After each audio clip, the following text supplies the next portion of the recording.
ka dhacay gobolka Sool inamada la doortay banduulahoodu umada xilkeedii amaanaydi saaran waa in adkaysan inaanu dadkayaga la dareennahay inaanu dadkayaga u damqanayno inaanu anagu u dhaaranay dadkayaga cid kaliya maanta u dhaaratay waa anaga waxaanu aad uga xunnahay dhibaatooyinkii ka dhashay mudaharaadadii ka dhacay magaalada Laascaanood ee lahaa dhimashada dhaawaca burburka hantida iyo barakaca magaalada Laascaanood waxaa saaka si wada jira warbaahinta kula hadlay xildhibaanada baarlamaanka Soomaaliland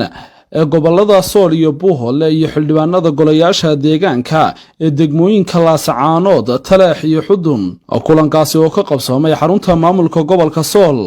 waxay xubnahaasi soo saareen war-saxaafadeed iyo qodobo ay kaga hadleen nabadgelyada iyo xasiloonida gobolka Sool wax ka qabashada dhibaatooyinkii ka dhacay gobolka iyo xaaladda dadkii ka barakacay magaalada Laascaanood ugu horeyntiina xildhibaan Yaasiin Faratoon oo hadalkayba furay kadib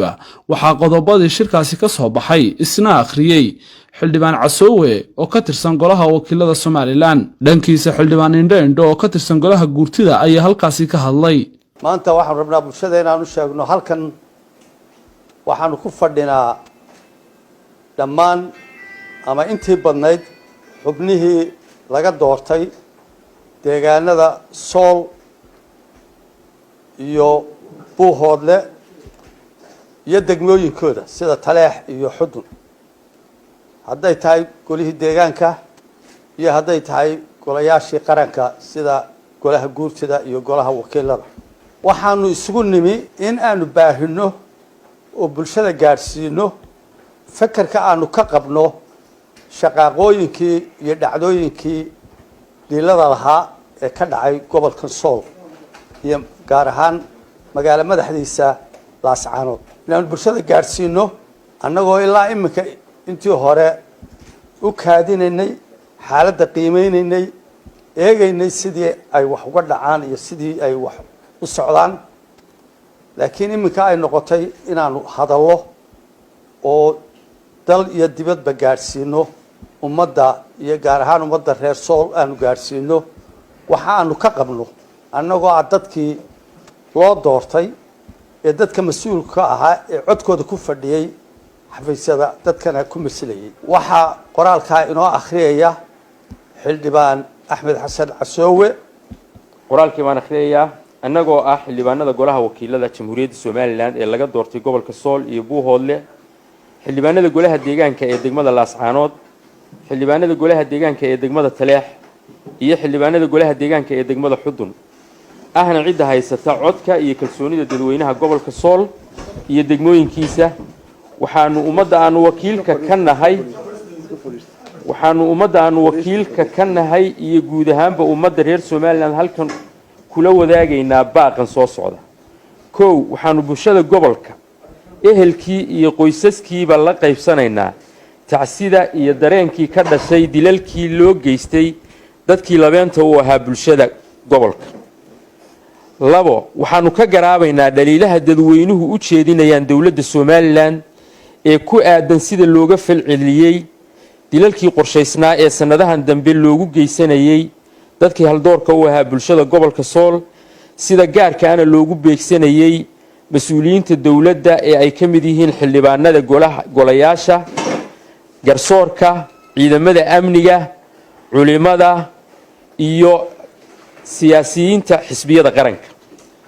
iyo dad badan oo ganacsataa saddex waxaanu si buuxda u cadaynaynaa in gobolada Sool Sanaag iyo Buuhoodle ay ka tirsan yihiin Jamhuuriyadda Soomaaliland waxayna beelaha degaxeer xeegaan iyo xuquuqba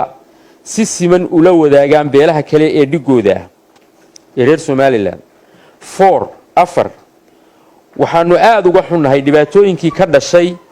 mudaharaadadii ka dhacay magaalada Laascaanood ee lahaa dhimashada dhaawaca burburka hantida iyo barakaca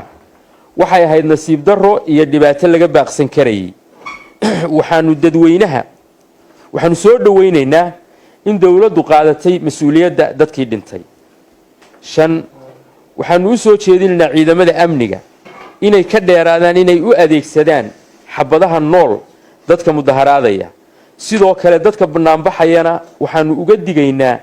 inay ka fogaadaan rabshadaha keeni kara isku dhaca iyaga iyo ciidamada amniga. 6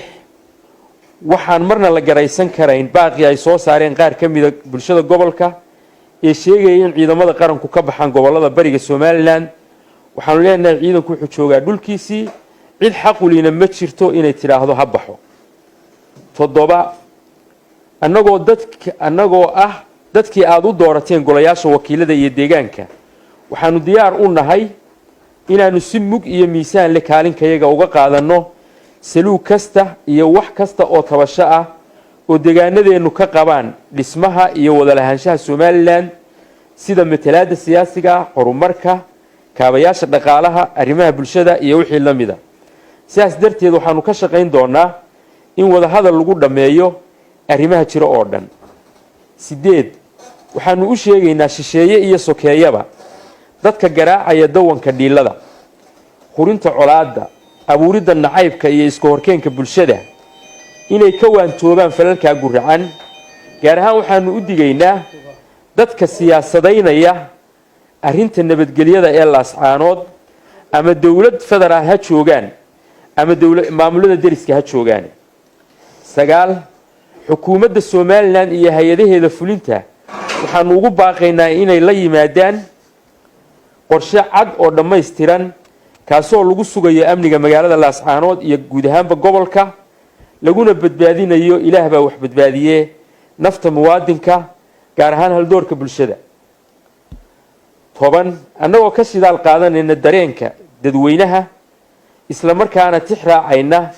khudbaddii madaxweynaha jamhuuriyadda Soomaaliland, waxaanu soo jeedinaynaa in dowladda Soomaaliland soo bandhigto warbixin lagu qanci karo dadweynahana hor keento oo ku aadan dilalkii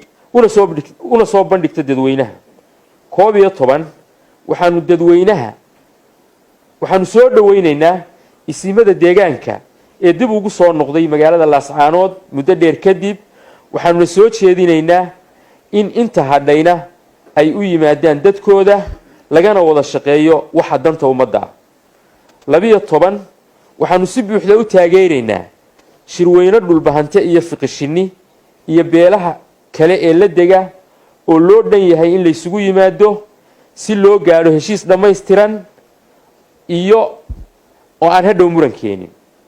13 waxaanu diyaar u nahay inaanu la kulanno haddaanu nahay xildhibaanadii la doortay, isimada, guddiyada bulshada, ganacsatada,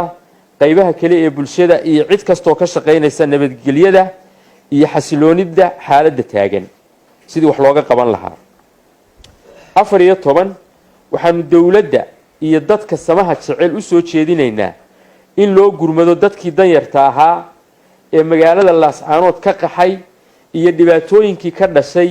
guud ahaanba barakicii dhawaanahan soconayay. 15 ugu dambayn waxaanu dadweynaha goboladan ugu baaqaynaa inay isdejiyaan,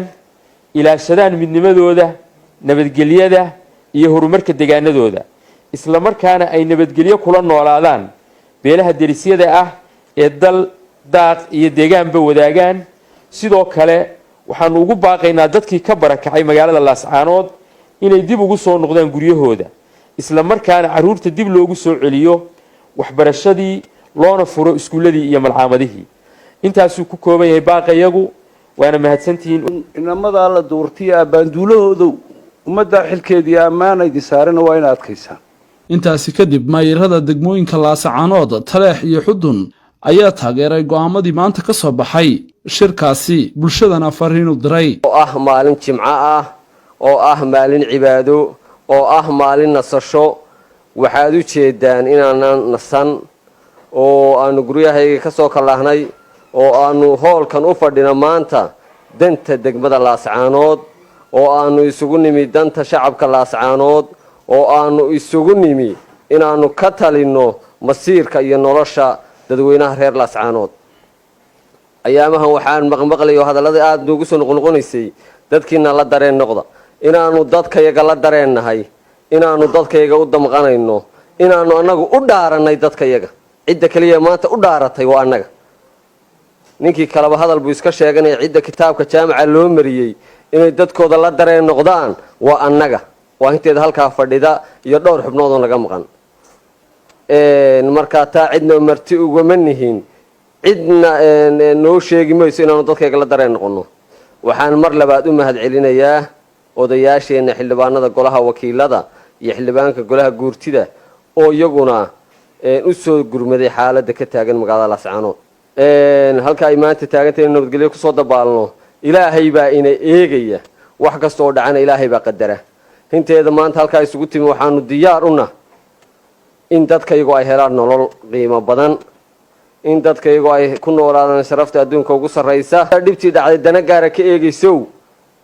ilaahay ka cabsada maanta waxaynu u baahannahay cid kasta oo wixii dhacay xal ku soo dabaali karta diyaar baan u nahay waxaan u soo jeedinayaa dhalinyarada reer Laascaanood cidda dhibtu ku dhacaysa waa idinka cidda mustaqbalka lehina waa idinka cidda khayrka wax ka qaban kartaana waa idinka cidda sharka loo adeegsanayana waa idinka waxaynu u baahannahay inaynu isugu hiilino danteena degmada inaynu isugu hiilino diinteena baaqi uu jeediyay xildhibaan Casoow maayarka degmada Laascaanood taasaanu la qabnaa taageersanahay shacabkeegana la dareen baanu nahay nabadgelyada iyo horumarka in la ilaasho degmada Laascaanood iyo guud ahaan gobolka Sool baanu qabnaa ugu horeyn waxaanu la dareennahay ummadayada reer Sool iyagaana doortay kursiga iyagaana keenay waxay qabaan dhibta ay qabaan waa la qabnaa waxaanu see idiin sheegaynaa waxaanu jecelahay oo aan rabnaa inaynu ka wada shaqeyno magaaladeena iyo gobolkeena sidii aynu u dejin lahayn oo nabadgelyo